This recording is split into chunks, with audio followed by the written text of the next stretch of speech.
You can get a lot of basic turning ideas just by watching the internet and then learning, but there's no teacher like a person that is in there with you showing you how to do it, because internet is showing you, it's not teaching you. Teaching comes from somebody giving you feedback on what you're doing and not doing appropriately as you are turning. And the only way to get that is to get a friend in the shop with you that helps you do some of this stuff.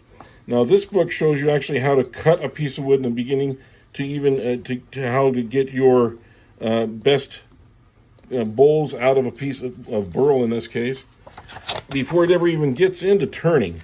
And then it talks about techniques. And one of the best things that most books will teach you is sharpening. If you don't have a foundation in sharpening your tools, you are bound for failure, quite honestly. And it just goes through so much technique that you don't get just watching a video, because it goes into much more detail. It's really written out well. The person that's doing it is thinking about it as they're writing it. They're not just talking over a videos like I'm doing right now.